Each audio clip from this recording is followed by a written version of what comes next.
Damn, we're really gonna start the podcast like that. I took a sip of water. You 3-2-1 this shit, no? Bro, the consistency has been 3, 2, 1, lovely. Say anything about my background, I'm gonna hang you. Terms of service, bro. But yeah, damn. TOS, my bad. My bad. I'm talking about a game. Anyway. Yep. Hope you guys are doing well. It's your boy Wem. It's us. Same as usual. Back Circus at it again. Podcast, back at it again. We love this. Consistency. We love the consistency. So, it's just routine. It's not a routine. It's routine, you know? It's normal. It's Back here. it's kosher. Yep. But I'm on a Thursday, posting on Friday, you know. Let's get into it. yeah, we love that. If I'm clearing my throat a few times during this video, you know, mind your business. And that's the thumbnail. Mind you. So we were going to talk about MODULO JJK. I'm That's assuming. my topic. I claim that shit. I told us to read. Oh that wait, shit. you've read it now. Yeah. What do you mean now? Yeah, I've read it. Question: An hour have ago. you read the latest one that came Chapter out? 8. Yeah. Yes. Now I've got I haven't read the whole thing. I know it's a backstory of like, you know, them man. I don't mind you spoiling it. It's your topic. Go ahead.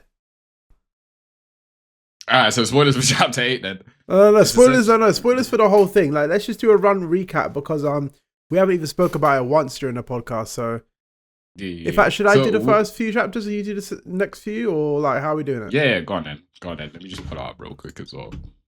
Go on then, run down. So first, go on. However, off dome. Yeah. So essentially, we begin. We see a spaceship. A spaceship says there are 50,000 Sumerians hovering over Japanese airspace. Yeah. So that's how the story starts. We get a character who we don't find out his name is Cross until later on. first of all, let's get our thoughts and feelings. So with a straight title, it's saying JJK. So we're obviously thinking this is going to be a part 2 series, all the continuation, and now we're hearing aliens. Yeah. What's our immediate thoughts about aliens in JJK, bro? I'll be real. Yo. You're copying Naruto.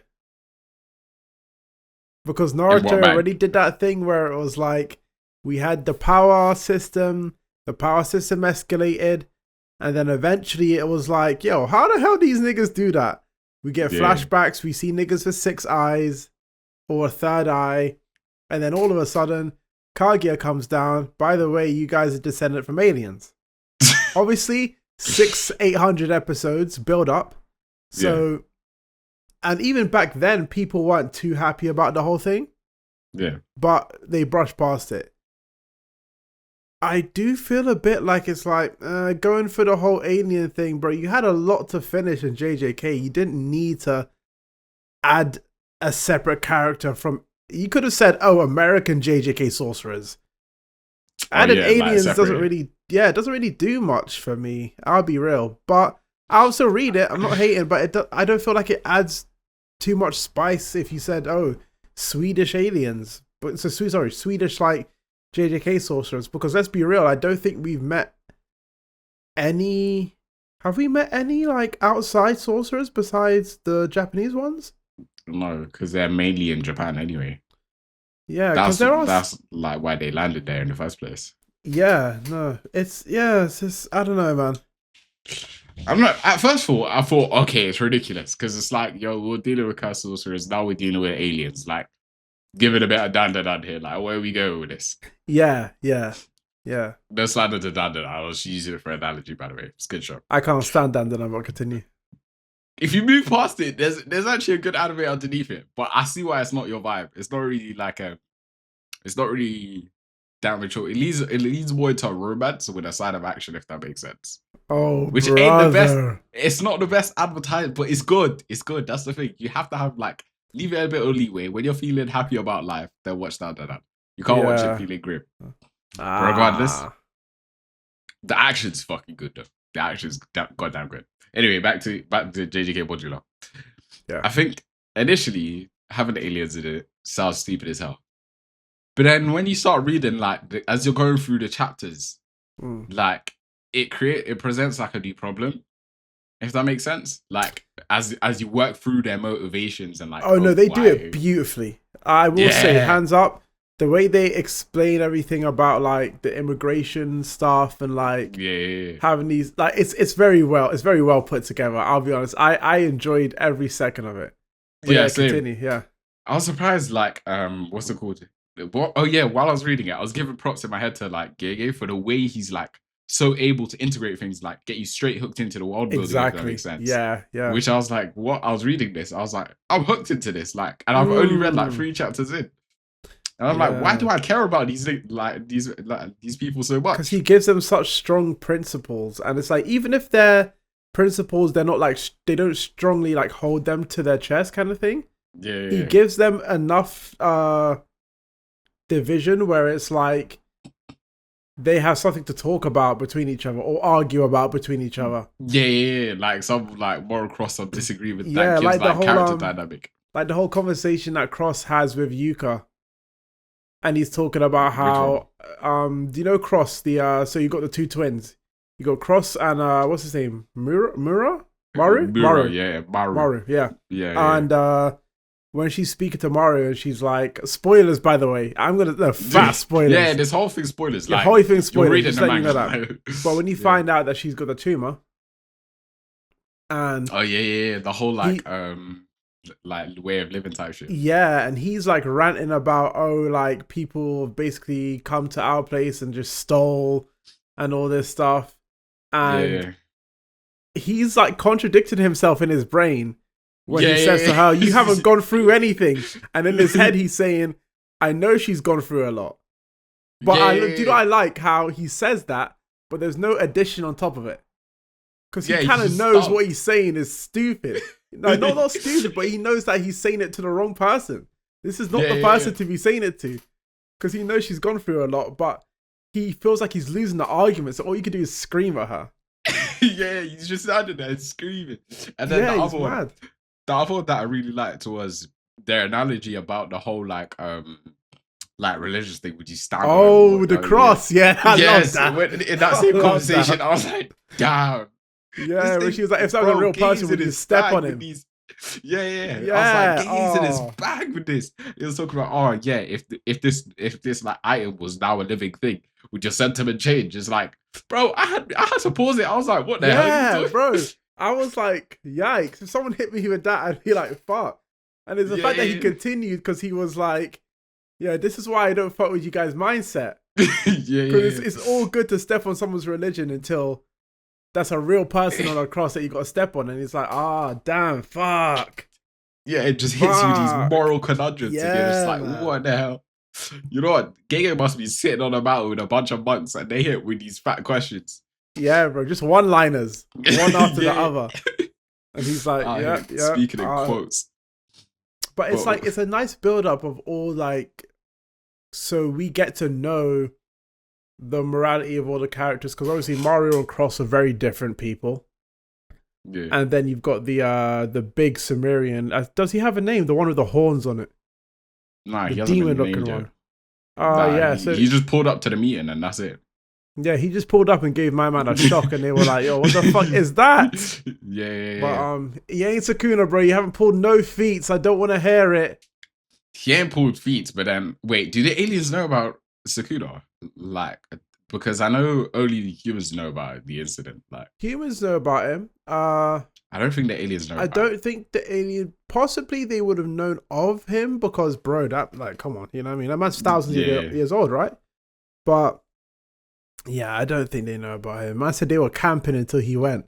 Yeah, totally. Nah, to be fair, what do you think about like the whole like the two Yuki fucking the brother and sister dynamic? Yuka and Tsurugi. Tsurugi? Yeah, I think so. Yeah. Isn't he? I don't know. So Yuka's the girl, Tsurugi's the guy. Yeah. Yeah. I do like the dynamic. Mind you. JJK fans, JJK readers out there, you man are the most illiterate fools sometimes.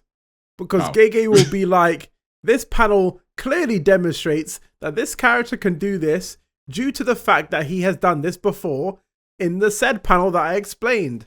People will read it and be like... What are you referencing? I'm referencing the fact that Tsurugi was able to pull out some simple domains, right? Yeah. Clearly stated that the sword contains abilities that he can use. Yeah, right? his sword has the abilities, yeah. Yeah. So why is it people are making videos? How is it someone with heavenly restriction can, oh my god, just I don't know, bro. Read Boku no Pico, bro. Like, you guys should not be here. Because this guy will have paragraphs explaining abilities and why a character can do this.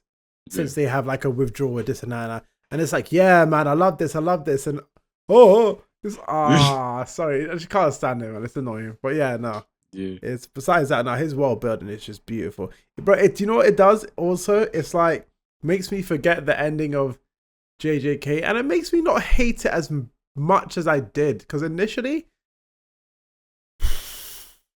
Nah, you know what? I figured out GEGE'S whole bag. I figured out his whole shtick. I stopped thinking of him as a great story writer, if that makes sense. Hear me out. Like, you see how every like story writer has an aspect that they're really good at, whether it's an entire tale of wrapping up stories, or whether it's like giving you more things to think about, like events, whether they're good in one-shot action fights, whether they're good at that one-liner quote. And I think GEGE is a pure one-liner quote. Think of him more as like a student who just picked up kind of like, you just want a child who just wants to like, or like just one of us that's just trying to make an anime, if that makes sense. Yeah, I think he's good at making conflicting characters, isn't he? He's good at making characters have a reason to dislike each other and have it be valid as well. And have you like almost, you could almost root for either side, where it's like, damn, like you've written these characters well enough that I can see both opinions, kind of thing. Exactly, because you're sitting here like, even throughout the whole of JJK, the same thing with this. You're reading it, you're absorbed into the world, like you're thinking about the characters, like morality and conflicts and whatnot. The power system's interesting. He introduces aliens, they integrate so nicely. You're introduced to Morrow, Cross, the sorcerers, all these moving parts, and you're like, yo, this is tough. Yeah. And then what's it called? But then now when it's like, I don't think he's the strongest at like lapping or knowing a way to close everything, if that makes sense. Which makes him frustrating in the sense that, oh, the end's not going to be the greatest like payoff, if that makes sense. Yeah, JJK. Yeah. But then the whole journey through that, banging. That's what, bro. The whole Gojo Sukuna fight. It's about the journey. Are we loving? Honestly, yeah, man. It's the journey, man. Like, he's so good at that. I don't even know what to say. One thing that I was like, the more I've read MODULO, I've gone back to reading JJK, and I'm gonna say this, yeah. He reserved every character with their own archetype, right? That when you go back and read it, you cannot actually find a character who I'm like, especially the main cast, right? Who are out of place. Because they all fit their narrative, or they all follow their narrative, they all have their archetype. Like, I reread the whole... Do you mean like their purpose? So like, for instance, like Megumi's purpose is the same as Gojo's purpose, which is really weird. But it's like Gojo was brought up as a weapon. It's like, you are Gojo, you're a nuke. That's your whole thing. You're a nuke. Yeah. Gojo was sold as a kid to a clan because his ability was that crap. That's Megumi, sorry. Where it's like, oh, your son has the innate abilities, 10 shadows, and this? Yeah. How much are you going to give him for? And then they find out he has that. You're going to be the head. There's a contingency for this, that, and the other. And then Gojo's like to him, mind you, by the way, back in the day, our kind had a fight, and it was a stalemate. They both died. Yeah. And it's like, they've just put the weight of the world on this man's shoulders. And then Sukuna basically does what the higher ups did to Gojo, where they're like, Gojo, go out and assassinate this guy for me. Sukuna's like, I see Megumi's abilities, let me just steal that from him. Yeah. Steal the man's whole life from him and be like, cool, now I'm going to just kill everyone with your abilities. Yeah. And it's the same thing that happened with Gojo, where it's like, Gojo hasn't had a life. His life is just to fight niggas because of his ability. Like, and he's just like been thrown into this role. Yeah. And then Megumi has had everyone he's meet say to him, bro, your ability's cracked, this and that and that. Yeah. Do this, do this. Exactly. And then someone's come around and grabbed him and taken his ability and just used it, basically against his will. So having him and Gojo fight was actually very nice, where it's like these two characters have had the exact same thing happen to them, but at different points in their life. Yeah. Because Megumi would have been like Gojo if he had been brought up like that. But I think, like, I hear it, like, their circumstance, but I guess, yeah, it proves your point where it's like their circumstances are almost like borderline parallel. Yeah. But I think where it differs is that obviously Megumi never really truly, though, like, you could argue he's never really wanted, he gives me more Gohan, where he's not really a scrapper in the first place. It's just more this role was just given to him, if that makes sense. But then you can say the same thing in Gojo, right? Because Gojo he was like... But he still embraced it. He embraced it because he was forced into it as a kid. Yeah. Like, as much as you can say, oh, he didn't really want to do it. Mm-hmm. Like, he was already told, like, bro, your ability is cracked. You're basically going to do this untouched, unharmed. The world fears you. He's a rich kid with mad money. Yeah. But then it's so true, because it's like it's the same thing with Megumi, where it's like the amount of times that he's almost flexed something and niggas are like, back up. Yeah. And they're like, bro, what are you doing? And he's like, and for him, it's always, Gojo's here. I don't need to do anything. Gojo's there. But I think also, like, with Megumi's abilities, though, remember that he's not just straight cracked or immortal like Gojo is, though. Yeah. So Gojo can have that arrogance of what about? But I also think Gege covers that as well. Where you had the whole Yuta taking over Gojo's body and realizing these abilities aren't cracked. It's Gojo who's cracked. Because it's the same thing. But then he's trained with it his whole life. Exactly. Yeah, Megumi didn't have that time.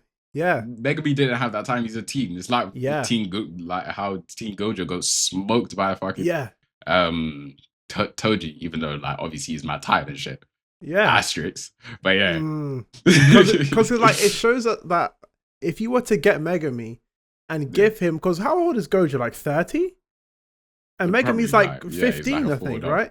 So if you were to get Megumi and give him that time, because remember Gojo, even as a teen, barely knew how to use Red. All he knew was figured Red. It out like at the time. He had to get killed. Reverse cast technique. Yeah, the man had to get basically stabbed to figure out how to use it, right? Yeah. And then you've put Megumi in a situation where it's like the man's barely had time, because the time between the start of the manga and when Sukuna grabs him and says, "That's my body now," is like a month? Yeah. So, like you have to watch it back to back to clock it. To clock that it happens like this. Man has no time. Has everyone saying, your ability is this, your ability is that. Man's like, I can't even train. Yeah. And you're throwing me into battles with crazy niggas. Yeah. But then that's what. Okay, now knowing that they only had a month, does that make you rate Yuji even more then? Oh, I knew you were gonna rate that. Because you have to respect. No, it does. I hate the respect. It does. Because we're going from absolute niche to learning everything that you did in a month. Yeah, it's fucking insane. It's fucking insane. I don't rate it. Go on. But I think like him having that body as well. Like same as, to be fair, you can say the same thing as Megumi. Like him having a curse technique is cracked, right? So I do think it is insane. And I can't lie, you haters who are on Megumi's ass, I think the memes are funny anyway. I do think the memes are funny. But the man got drugged into Sukuna. Mind you, the strongest character in the verse. Sukuna's body put into a bath that was meant to sink his soul to a black hole. And then got told, cool, go fight everybody. Everybody you know. Go smoke them. So get off his arm when he was like, I'm done. when Yuji got into his bro, I was like, that's so real. That's so raw. It makes sense. Like that was one of the rawest panels I saw. When Yuji standing over him, he's like, I'm done. Just go. It's like, bro, like fucking leave me here, bro. You know how many shows would have had him touch him on the shoulder and then he's like, the light. No, bro, man just slimed off everybody. And you're telling him, come back. No, leave me. And the way Yuji's like, Yuji was the best character to do it because remember after the Shibuya incident, he was in the same rut. He was like, "Fuck this shit." After the whole Shibuya incident, and then Yuji, when he like, tells Megumi, "Let's go," he gets it. Yeah, he's like, "Nah, I get your position. I'm not even gonna like push you too tough." Yeah, I'm not even gonna push you too tough. Oh, that shit was raw. Yeah, fuck with it. But yeah, you were gonna say. Nah, not too much, but it's just Gege's in his right. See, when it comes to those moments there, like into the character to wrap up morality when you have like a big title, like, okay, cool, what's right and wrong, blah, blah, blah. That's Gege's bag right there. Now enjoy that with a nice little power system on the side. Ooh. But to ask him, yo, what happened to the color games? Bro, leave me alone. You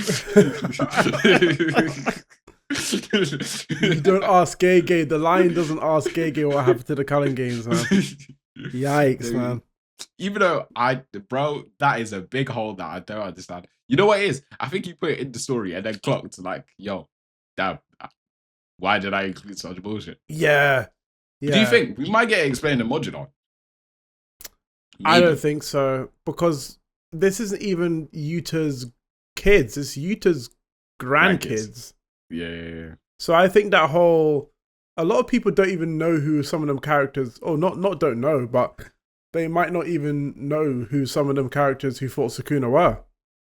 Oh, yeah, for the most part. Actually, no, it would have been written in mad history because they studied up on it, remember? Like, it's a mad event that happened. But yeah, it's just a bit like, it's a bit far for them to add it back because it had a lot of rules that I was like, I remember reading it like a nerd, ticking rules off in my head and kept coming back to them. Like, oh, that rule's going to come back because Gege's good at coming back full circle. Whether it was a time constraint thing or whatnot, because it felt like reading Hunter x Hunter, because Hunter x Hunter has a lot of rule sets, man. It's like, that's a book. You read that, you're reading a book. But it felt very similar where I was waiting for some things to pay off, and I can't lie, when the end didn't pay off, I was a bit... I think the Culling games, the rule set of everyone dies is mad harsh. I think that was a big mistake. Even while reading it, I thought, is this how you're going to do this? Yeah, I was like even from a storytelling perspective, like, are we really going to end JJK like this? You could have had the hardest ending if you did. If what? Ended it with the Culling game rules in force. That's boring. No, because like, let's say you end it the way I wanted it to end. Like, it would have been, you keep that whole morbid energy around it, right? You give people a high, you drop them down 3 notches. You give them a high, you drop them down 3 notches. You have mad fights go on, yeah? And then just let it end with everybody dead besides Gojo. Gojo? Yeah, literally let everybody dead. Whoa, rewind. What part? But switch things up though. Switch things up a little bit. It, so how would the Sukuna and Gojo fight go then? What the hell? The way I would rewrite it is... Gojo wins. Gojo wins, yeah. Skin of his teeth wins. Skin of his abilities. Skin of one eye gone. Because they kept doing a foreshadowing. They did a foreshadowing in the promotion where they kept showing like one half of his face or some shit. Yeah. So it was like, is he gonna lose one eye? They'll lose half ability or something. I think you drag the fight. And I mean drag it. I mean, you have Sukuna fight everybody in his 4-arm form, right? He's still got Megami there. Fight everybody 4-arm form, yeah? Have it a case where Gojo's banished, still banished, right? Sukuna's teeth and nail fighting everybody in his 4-arm form, yeah? And then Sukuna release Gojo, like, fuck this. Have Sukuna release or force Angel to release Gojo in the last part of the battle and be like, yo, release that nigga. And just have Gojo come flying in there like a madman, like he knows, he already comes on a battlefield, senses curse energy, everybody dead, and just have that just 10-15 chapter battle of just despair, bro, because so everybody's already dead. Everybody's amped off. So you're not fighting for nothing besides you and him. Yeah, that's what I was thinking about that as well. Yeah, because how insane would that be to know that there is nothing I'm fighting for right here, but he's fighting because he has to kill this guy. He has to end the cycle. But then what does that end like? But then ends Gojo being Gojo.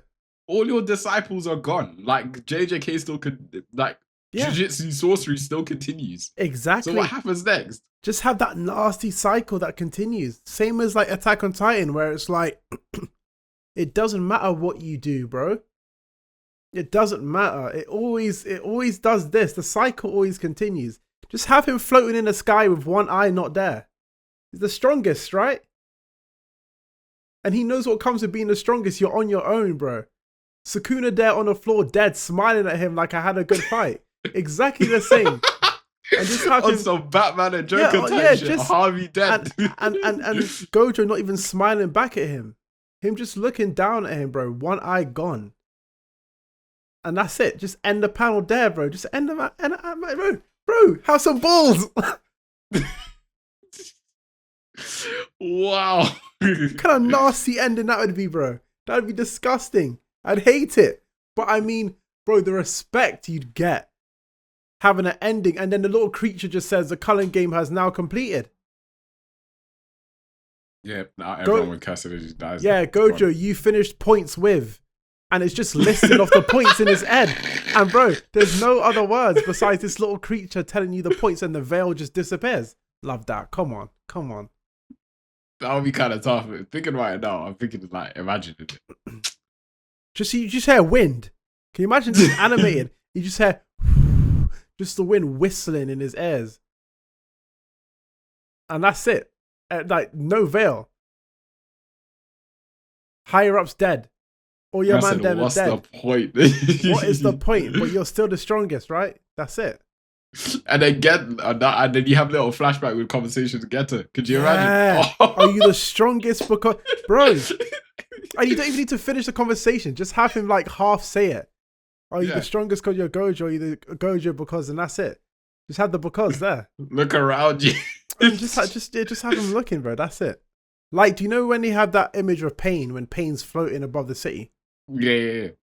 And it's just destroyed. Just have Gojo there and just Gojo standing there with a destroyed city. That's it. Nah, I wouldn't even picture him standing over it. Just him in it. Just floating. Yeah, just in it. Yeah, just standing there. And just that sound of the wind, bro. Just that nasty sound of the just wind. That's it, bro. Like, do you know what? Do you know why? Bro, Devilman Crybaby did it to me. Because the way that ended, bro. I haven't watched it. Oh man. I was watching it like, bro, the balls on you to end something like that. Bro, like, it's so nasty. I'll try and give it a spin. The respect. It's just the art style for me. It's like, But yeah, I can't lie. Art style for me, it was the second getting into. But it was like that for a lot of anime for me. Even Attack on Titan, when I first saw the kind of drawing for like Wit Studios, I was like, what's this? Really? I was so used to yeah. Mm-hmm. I was so used to like the whole Dragon Ball type, cartoony type like animation, that when I saw Attack on Titan, I was like, I don't know about too many bold lines, yeah, too many bold lines, but bro, oh man, yeah, that was even that ending I think is still a 10 out of 10. Get off me. How else do you end that? I'll die in a hill. There is no other way you end Attack on Titan. No other way. The friends we made along the way, bro. The friends are dead along the way. All my friends are dead. Lost his mind. Like, so, man. Let's get it here first. So what do you think about Eren Yeager? Do you agree with his political views? 100%. 100%.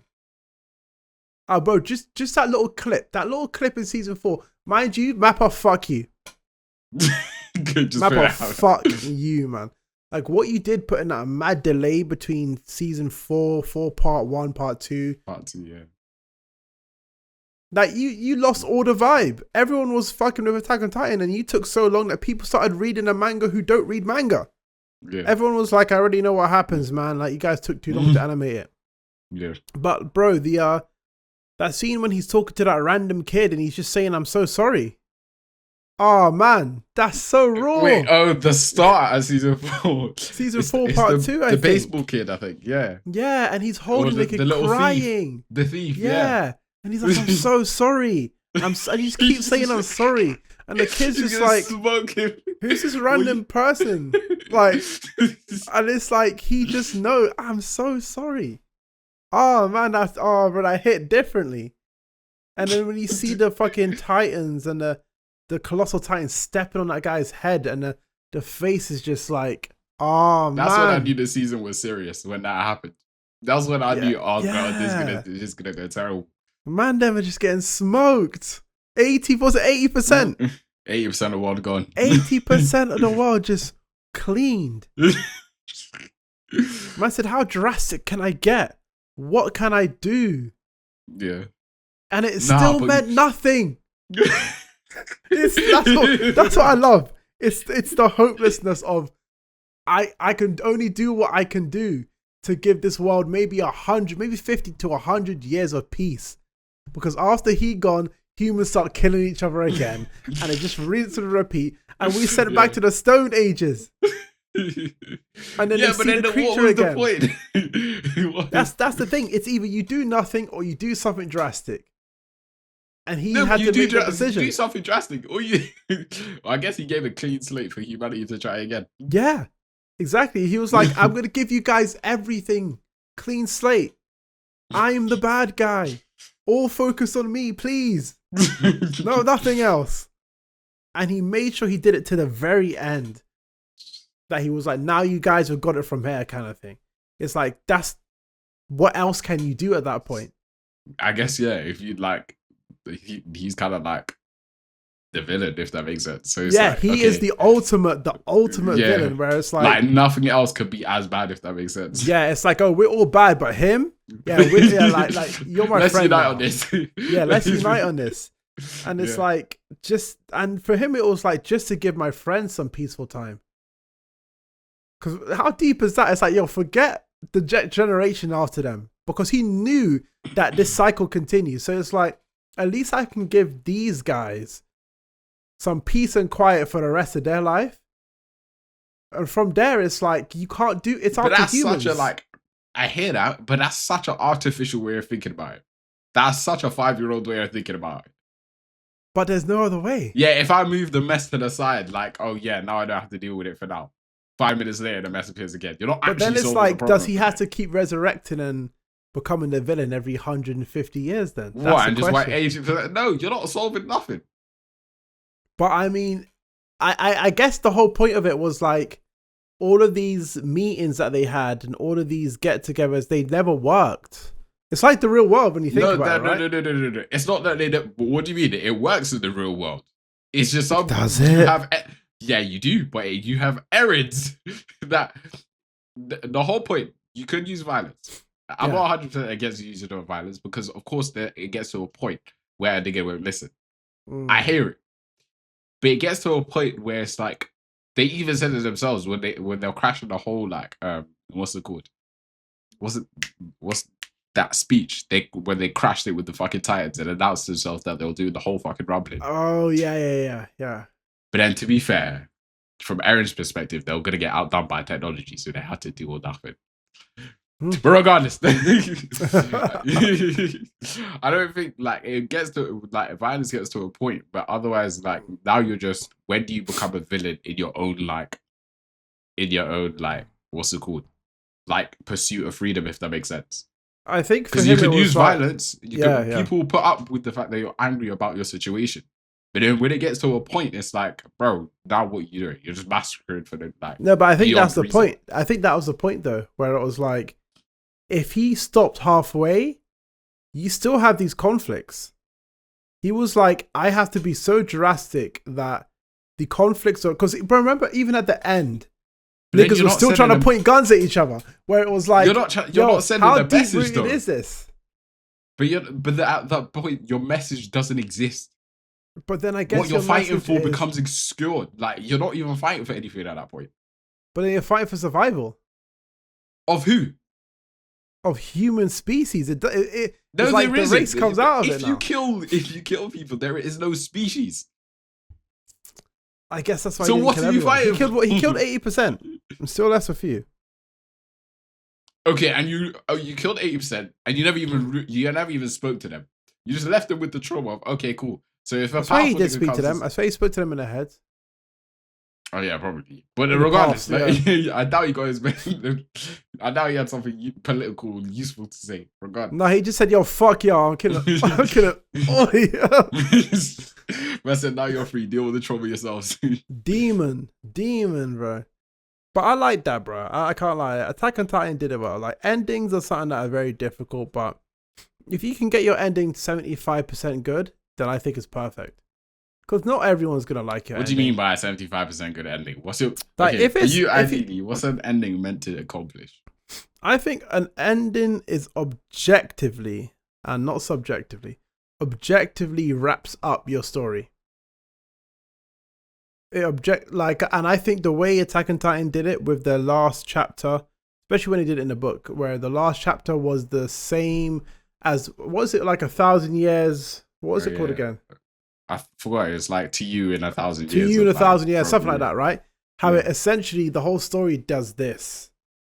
Yeah, like a full loop. Literally like a full loop.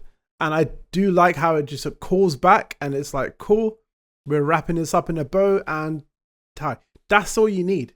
Yeah. It doesn't need to be nothing crazy. It just needs to have like wrapped up like Gurren Lagann. I think brilliant ending. You've wrapped it up in a little bow. That's it. You've called back to the beginning and we've come full circle. Like, but then by that you could argue, but then that's two different objectives now. Now, you're saying wrap everything up into a bow. That could be character arcs. That could be an entire plot. That could be, for example, the philosophy of whatever your title is meant to explain. So there's this why. What do you? I think everything that needs to be though. Everything that needs to be. That's endless. That's an endless answer though. So it's like, as long as your story throughout, right, has had all its character arcs develop, and all the characters that needed to die have died, and they've built their own like whatever's going on with them. Then it's like, as long as your story is cohesive as it goes along, and you haven't just continuously created plot holes, because you can do that by adding too much shit to your story, and then it gets to the end and it's like, I either have two options. I either end the story without like explaining all these plot holes, or I just end it. Or I continue it, right? Say, for example, like JJK. You could argue, how much does the Culling Games rule ending affect the story? I think like, say everyone died, but big time. But then you can argue, then now you have no characters left. You can't continue the story. That there's. There you go. Then that's your story ending, right? Because it's like, I feel like the Culling Games objective initially was brilliant because I'm like, this is the end game. You've built us up to the Culling Game, and the Culling Game was your third act. That was your third and final act. Yeah, like, and of Kenjaku's, that's the whole of Kenjaku's. Oh my god, bro! And, they're wrapped bro, up I will never. I'm sorry, like GEGE, I love you, but I'll never forgive you for giving that rule. You didn't need to put that rule in the story, by the way. You had your own choice, and you put the rule. Kenjaku was smarter than GEGE, bro. And that rule was everybody besides not Kenjaku, Geto Suguru, and Megumi Fushiguro, with no exception, will be dead by the end of the Culling Game. And the Culling Game, mind you, they explained it in detail, has no master. I swear it had like a whole like. The Culling Game had no master. He relinquished it. He said, "I'm not the game master. There is no game master. Smoke me, yeah, smoke me. Do what you want." But like, what did he say? He said, "My my something still proceeds or something. My will still lives on." Yeah. He was like, "I don't care." He was smiling while he was getting beheaded. Yeah. So I saw that and I was like, "Oh shit! Like, that's it. Story's over. Everyone's dead. Like, this is it. This is ended here. Yeah. Like, Megumi's just gonna be left there to see dead people at the end of this, right? So you having a rule which is so wound tight. You've built up your whole rule. For you to get like rules, you have to kill 100 people. and then you could add a rule to it and all that stuff, right? But that one can't be changed, yeah. And that one can't, yeah, that's the one rule where it was like, okay, cool, done. I'm gone, bye, see you. Yeah. Every fight that went on, I remember like reading it, thinking to myself, damn, but this rule's still there. That kept going on in the back of my head. Are people forgetting? I remember kept saying to you, are people forgetting this rule is still there? Yeah, like this whole Gojo Sukuna fight is still in the Does it matter if at the end of it, everybody gets M'd off, they get their curse technique extracted and they all die? Yeah, and that's what I was thinking as well. Like during like the whole Gojo Sukuna fight, like I was like, I hear this scrap, yeah. But does it matter? What about the Connor games? Yeah. What about the game that the whole country's in? Yeah. And like they kept talking about all of the cursed energy would like become an amalgamation into this big creature or something. And bro, that was like over the top of your head. Like, damn, what's gonna happen? And when they just ended it with Sukuna, like with Yuji beating up Sukuna, and I was like, okay. Are they gonna mention the game? The game that Yuta had to kill 100 people to get 1 point? Are they? No one's gonna mention this. Yeah. Like Yuji had to go and smoke fucking what's his name? Higuruma, and win just a trial just for 1 point. All these other characters had to fight for a point, and it's not gonna get called back. That for me was like, bro, you had a perfect ending. What are you doing? The friends we made along the way. Like the friends we made along the way, bro. It's like, man, your to be fair, you probably so wanted to set up module. That's like. But then why don't you just finish your food? What do you mean? They wouldn't exist in module if the Culling games ended. No, but forget modular. Finish your food. Don't make a story and then. The best way to put it is, it's like, can you imagine if you had Mahito and you didn't kill him the way you killed him? I'm so glad Mahito's a modular, bro. That nigga was on untapped potential. But imagine you killed him, I don't know. Imagine they kept going on about how you need a soul like hit to like destroy him or whatnot, or whatever it's called, yeah? Imagine you kept going on about that and then he gets killed with a regular punch. Let's say Marky comes and she flash steps and punches him and kills him, and you never see him again. You'd be like, wait a second. And not only that, bro, but Gege had did it well enough where even when Marky's mum stabs Naoya in the back with a butcher's knife, it gets called back later on where it's like, oh, you didn't forget that your mum didn't kill me with a cursed tool. So I came back as a vengeful spirit. And it's like, oh, that's great. Because he called back to that. Can, like, tie shit. So you can tie shit back to it and call back. And then complete that whole cycle of Marky going around and killing all the other Zenin clan members. And then it's like, oh, she just killed Naoya with her. No, it's like, don't worry. We'll come back to that. So he can come back to shit. He just chose and it showed again and again. He can come back to shit. So, bro, he's going to come back to Culling games in module. If he does. If he does, he's going to have a hole the size of the Grand Canyon to explain why Yuta was able to have a child who had a child. Whilst the Watch, imagine it's going to be one little throwaway speech bubble. By the way, I destroyed the bug that like admin for the Culling games. What, like the throwaway speech bubble that explained how Kenjaku was able to escape a fucking black hole. Yeah. And I can't lie, I love Kenjaku. I love it. But my nigga, you pulled that out of your backside. Man said I got grabbed and I was in the singularity. It's not like he was over there. She grabbed him and he started warping. His face went, oh, and it was like, oh, it's over. This whole thing is over. And then he was just like, you know what? Gege has ADHD or something, right? He does. Because his stories are so great. And a character will be like, by the way, here's a son. And it's like, okay, how you get out of that? And just never explain it. And it's like next page. Yeah, you know who I'll never forgive him for? You know what Yeah. character? So niche. You know the girl in the color games that could tear the sky? Oh, Uro, where she just pulls. Bro, when I heard that, she can tear the sky and she gets off in like 5 seconds. Oh, she gets clapped immediately. I was so sad. Doesn't know.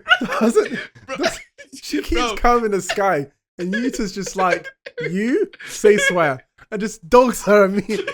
He just hits her with like 10 shots, and she barely gets a quarter of a page. I was like, bro, that's such a tough ability. Like, yeah. And we never see it again. No, we do, because Yuta just spams it. That's so doesn't annoying. she get her arm bitten off by Rika? And Yuta's like, thank you very much. And then he just spams it to Euro, where he like, Euro blasts him with the fucking hair ability. He throws it in the air, spins it back, and claps him in the head. Yeah. And he's like, good job. To be fair, it is like a mad defensive ass, like, what's it called? Ability. I don't think it's got a lot of offensive ability. Yeah, but still, I love that concept. That's you can just tear apart the sky, like.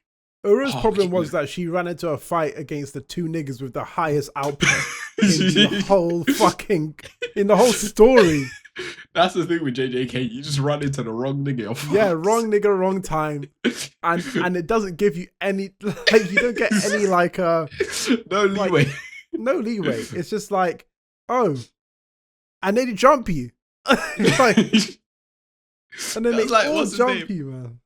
What's his name?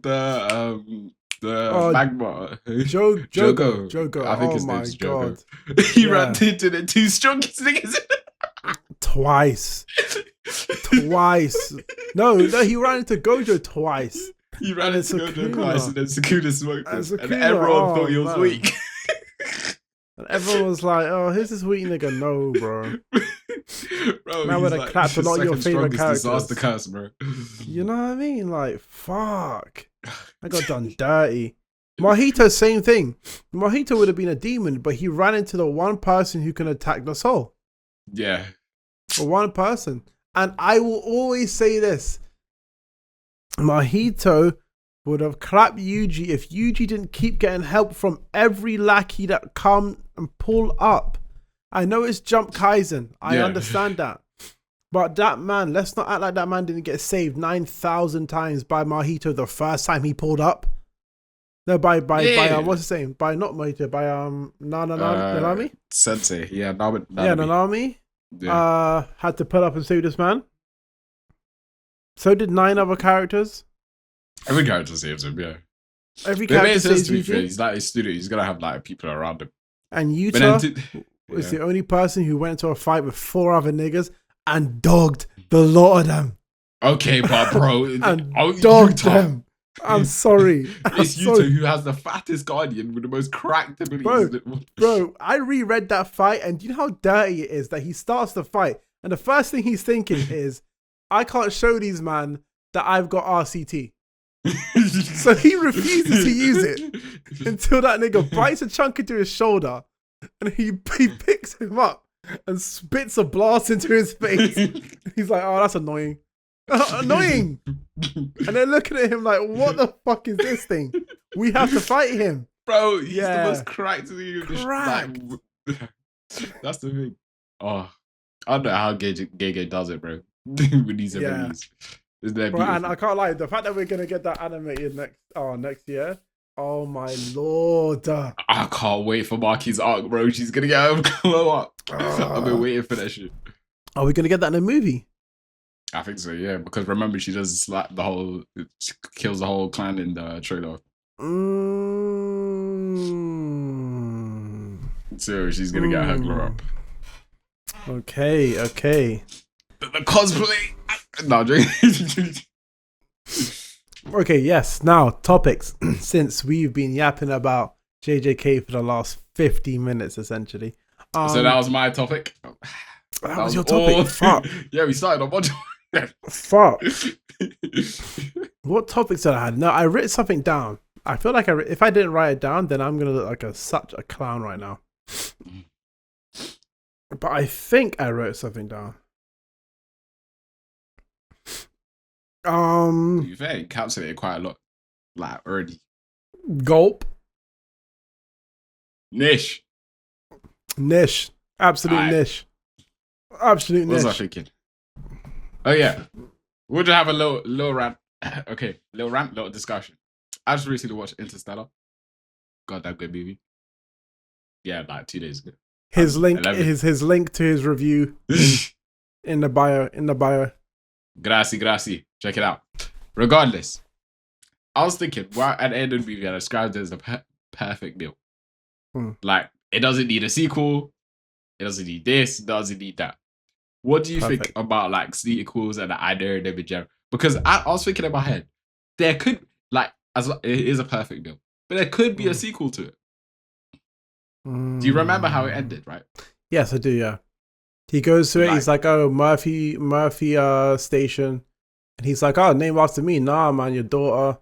Sees his daughter, and then he flies off to go get what's her name left on the planet. Edward. Yeah, I forgot. She's left on a planet that was in the Event Horizon. Yeah. So we could have a whole part 2 of her him going to the other planet and seeing Wagwan, because she's technically fostering a civilization on that planet. Mm-hmm. I'm not, but yeah, my general question is like, in terms of like sequels and part 2s, do you think, for example, Interstellar knows as a part 2? Do you think there are too many movies? Interstellar or just movies in general? What do you say? Both. Why not both things? Okay, I'm gonna pull something out of my ass right now. The dumbest. Okay, no, not the dumbest. Okay, cool. Chill. I think Star Wars has very much overstayed its welcome. I think it should fuck right off, mate. I think there becomes a point where you are like Marvel are, because Marvel are doing it very badly. When you're throwing shit at the wall and hoping that something sticks, and then if something sticks and it slides off the wall, you're like, "Oh, I mean, that's good enough. Let's make more." And it slides off the wall. And it's like, bro, no. When does this end? What I respect about Christopher Nolan, is that he'll make one movie and done. Inception, done. Tenet, done. Kill Bill 2. Kill Bill 2. Kill Bill was Quentin Tarantino. Oh yeah, my man. This guy. But it's like he'll one and done movies. Obviously, besides Batman, yeah, it's cool. But it's nice to have someone who is smart enough, because I think it takes a very smart person to put a whole story, first, second, and third act into, let's be honest, a very short, compact 2.5 hours. And to flesh each character out. Or which movie are you talking about? No, but just in general, because it's like a lot of things have shows and books and mangas to explain characters' motivation. So for you to, I don't think Interstellar I think Interstellar did it perfectly in the sense that I'm using that as an example. No, agreed. But but it's difficult to do that though. It's difficult to do that, especially you've only got 2.5 hours, and you're like, I need to convey enough emotion in this movie very quickly for everyone to feel significant, everything to feel significant, because I don't have 10 episodes that are an hour long each. And to be able to do that is a masterful craft in like just 1.5 hours, let's be honest. Yeah. So like, I do feel like if you've got something really good in your hands, that whole milking the property, I do get like part of me, a double-edged sword, right? Part of me gets the money thing, because let's say someone says to you, let's say I make a toy and I think the toy is the best thing in the world, and then someone comes to me and says 50 million, make another one. Like, am I really gonna sit here and say no? I also do think I also do think exactly, the moral part comes into play, because let's say it's your beginning of your career. Does it matter if it's the beginning of your career? Do you have the moral where you're going to sit down and put your foot down like Matthew McConaughey did? That's a good point to like bring up, because he's the guy in the movie, right? Yeah. He at a certain point had to put his foot down and say, I'm not taking rom-coms anymore. I want to do more diverse characters in my filmography. And he had to say no to a lot of movies, because he was like, I don't want to be typecast as this guy anymore. And a lot of actors have to either sit down and decide that they want to be typecast, or they have to go through 4 years where they're getting no calls. Yeah. Which means no money. And if you're not making a lot of money, then you might have to get a job. And a lot of actors had to do that when they decided, I'm not going to be the thug in a movie anymore. I'm not going to be the janitor in a movie anymore. And that does take a lot of pride. And I respect the fuck out of that. Because it's difficult to do that if someone throws money and says, here's $5 million for a rom-com, Matthew McConaughey. And he's like, fuck. Bills. What's your wife going to think? Can you think about it, bro? Let's say you right now, you're a bit behind on rent. And some guy says, here's $5 million for a rom-com. And let's say your wife overhears it. And you're trying to piece together to her, I just need to wait a little bit longer until someone else comes. And she's like, that could be 2 fucking years. We're behind on bills. And you're like, well, she has to get rid of it. It's one of them ones where it's like, okay, what's your goals and objectives? Yeah, is the mission? Is it your mission? Da, da, da, da. Like, are you? Is it your passion that you're gonna go with, or you're gonna prioritize family? Yeah, the same like you did in Interstellar. Yeah, and it's the same. It's the same thing that goes with directors who make sequels, where it's like, at what point does it become just sequel bait? It's like, let's say your story is not complete after the first movie, then yes, a sequel is required. So then, only if it's incomplete. So let's say if it's on purpose incomplete though. So for instance, the way and whatnot. Yeah. So like if you make your movie and at the end a character does something where it's like, oh, why did he do that? Where it's begging a question, yeah? But if you're just putting something there as a what do you call it? Where it's for the audience to just think. What do you call it then? What's that called again? No. When you just want the audience to think. It's like an open-ended ending. Open-ended endings? Yeah, let's say Inception, right? Okay. Where it's like that ending doesn't require a continuation. Because the way the story is built, it's like the way the ending's built is he doesn't care whether or not he's in the real world anymore. Yeah. And you can speculate whether he is or whether he isn't, depending on what you hear. Oh, did I hear it wobble? Did I not hear it wobble? Has it always sounded like that the whole movie? But it's like, the whole point is he doesn't care. He sees his family. He wants to be with his family now. So whether or not he got off that plane is irrelevant to him now. Yeah. And that's how the movie ends, right? And you could just end it like that and not have, bro, people still talk about the movie now. We're talking about the movie now. Yeah. You don't need a sequel. And what I feel like sequels do, which is what I'm getting to in a roundabout term, is they water down. A lot of the time, if you don't do it well, and let's say you make 3 movies and that's it, yeah? Movies of 3. And then you make a 4th movie, then a 5th, then a 6th. Your first movie that was the greatest movie that ever came out, yeah, is now watered down because your 2nd, 3rd, 4th, 5th, 6th. It's like that movie will always still be good, but you have watered down the property now that no one can put it up in the air and say, oh my God, this movie is great. They'll be like, this movie's really, forget these 5 other movies that ruin the continuity of this movie. Forget them.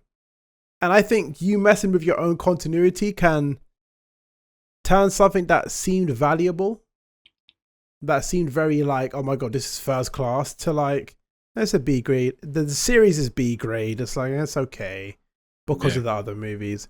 And I feel like, again, as you said, that just depends on the legacy you want to leave behind. Do you want to be that guy who you just made a lot of money? Cool. And no hate to that. Yeah, but I still think, what's it called? In terms of like sequels, like I'm trying to think in my head. In terms of like, say that first movie, say you planned like a 1 movie and then you end up creating a 2, 3, 4, 5.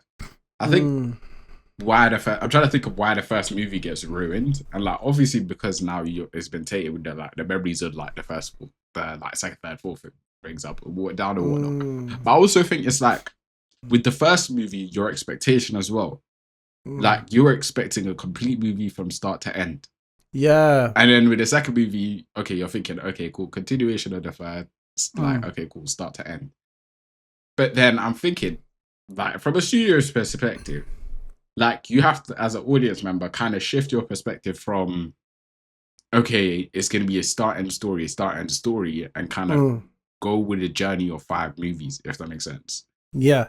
It's kind of switched the mindset from reading the manga weekly to read it all in one go, if that makes sense. So you can get a proper timeline of like the events that are going on, and they're not kind of like within their own pockets, if that makes sense. I think and it's very difficult to have like they did it in Gladiator when they made Gladiator 2, right? When you have a movie which is so good on its own and you've just ended it. Let's say your movie had a beginning, middle, end. Yeah. And then all of a sudden, 10 years later, come out with a sequel. It's like the question becomes, about what? Yeah. Our characters already had a beginning, middle, end. Yeah. Does this need to be a sequel, or can it just be its own movie? That's a question now. Because there's a lot of movies where they've made the first one, brilliant, 7 years later. Number 2. And it's like, did this need a sequel, or could you have just made this in a different wrapper called something else? And you didn't have to add because let's say Gladiator, if you didn't call it Gladiator and called it Roman Empire, you don't attach it to the Gladiator franchise. Gladiator still holds its worth. Original Gladiator. Yeah. But now you're, from a marketing perspective, from a business perspective, that's a complete loss. Like, now it's like, okay, cool. Now we have to market it separately. But then that calls into question that you don't believe your movie's good enough to stand on its own 2 feet. Because you felt like the only way we can get this movie moving is if I attach it to a property that I already know has a massive like fan base. And I'm just going to call it Gladiator 2. I think that's a double-edged sword. Because, yeah, you can say that on one hand, okay, your movie can't stand on its own 2 feet. But on the other hand, you can just say that's just a boost of marketing. The same way JJK MODULO. I guarantee you it's probably going to say a completely different story. Why did he use the JJK title? Because everyone was a fan of JJK, so that's the only reason you'll check it out. If it was called Gobbledygook, you ain't checking that shit out. Unless it took a while to build up and it was actually good. I guess that's a good thing about. Well, so you can say that. I know. In fact, I agree with that. Yeah, because there's also a part of like you as a writer and a director, your name being big enough should be good enough for the movie. Because like someone says Christopher Nolan movie, that's it. You know his filmography, after right? His first movie, though. That's after his 4th, 5th movie. But then you just wait it out. Because if your product is that good, let's be honest. But movies is a business, bro. Because look at Christopher Nolan when he made movies. I swear his first like 5 weren't sequels. Yeah, they're all original sales, I think. They're all original. So he had to know that, listen, my product can stand on its own 2 feet. Thank you very much. Yeah. I'm going to make a movie. Fact check me, please. Because if I'm wrong, fuck. I'm going to go through them now. Wait. Give them to me in title order. Title date. Alright. No 4. Previously did Officers. First movie. Nope. 442. Damn, this guy's done a lot. Tantella. Trantella. 5.5. Okay, that was a short producer. Let's go to his first like executive producer type. Yeah, like movie. Yeah. So his first proper producing was called The Following. We'll follow it. Okay. 7.4 on IMDb, 98. Okay, then forget the rating. We're trying to see. Then it came out the Prestige, 8.5 in 2006. Yep. And then The Dark Knight, then Inception, Dark Knight Rises, Man of Steel, Transcendent, Interstellar. He was a short producer in that, so we could ignore that. Batman vs. Superman, Dunkirk, Justice League, Dunkirk again. Oh, that's the naked behind the BB, don't matter. That's short BB. Tenant, then Justice League, Oppenheimer. I'd say, to be fair, that's a pretty successful fucking career. That's pretty fucking successful. Like, I've listed off those movies, and those are heavyweights. But then, I don't know too much about it. It's like, he could have had, like, starting somewhere else, but being a writer. Yeah, he could have had, like, small, like, motion picture movies and stuff. Yeah. But, yeah, I do feel like your filmography or your books as an author or whatnot, your name will stand the test of time. when if you believe, and especially if your product is that good and you take care of your product kind of thing, then it's like YouTubers, right? It's like at a certain point, some YouTubers are so good that you'll watch them do a cooking video because you're like, it's you as the author, you as a YouTuber, you as a director. We know that you post good shit, so we'll watch anything that you make. Yeah. And so I feel like if you're gonna make a sequel, make it make sense.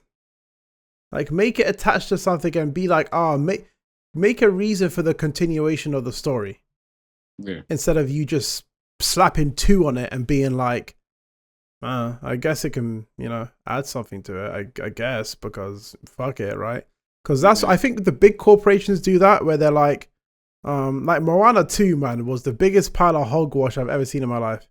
You watched it? I haven't watched it yet. I need to watch it. I watched it. Bro, like Moana 1 was I like that movie so much. It was decent, right? Now, I'm not a massive like Disney cartoon person, so hate me, right? But I thought it was a decent movie. I actually enjoyed it, right? I got enjoyment out of it. Moana 2, what the fuck was that? The songs were so weak. Everything was so weak. I was like, there's nothing vibrant. I couldn't tell you one song. Bro, I came out of that Moana, like the first one, and I was like, yeah, couple to the playlist. Yeah. You know what I mean? Some of them tunes are kind of banging. Moana 2 felt such an industry plant. Like, if you told me it was AI, I would have been like, yeah, fair enough. Damn, that bad. It just felt like, oh yeah, and Moana 2. That's what it felt like. Like there was no, like, because Moana ended and it was like, that's it. It just ended. It was like, good movie, clap. And Moana 2 came out of such left field that they barely did any like promotion for it. It was just like, you're walking down the street as opposed to Moana 2. It's like, oh, but okay, fair, cool. No, nobody spoke about that. And then when it came out, it just kind of like, oh, here you go, guys. Here's Moana 2. Something nobody asked for. Yeah. But it felt like they were just like, again, throwing shit at the wall, hoping it sticks. They couldn't think of anything else original, so it was like, I guess the second that made that frozen money again. Yeah, capitalize on it, and then interrupt this broadcast because I don't know. There you go, cool.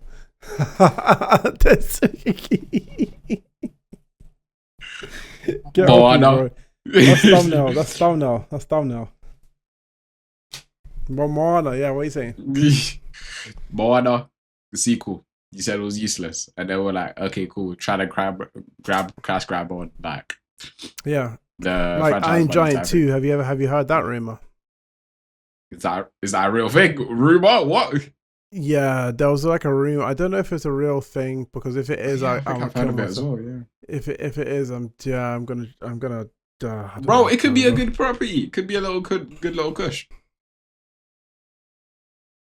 The same way, bro. Toy Story 1 was a banger. Toy Story 2. And what happened to 4? What was that about? So you forgot all the 3. Yeah, 3 was okay, but 4 was just trash. 1, 2, 3. Shrek. It went 1, 2, 3, 4. Right here. Didn't they make a 5th, or did they only make 4? I think it was only 4. Why did they even make 4?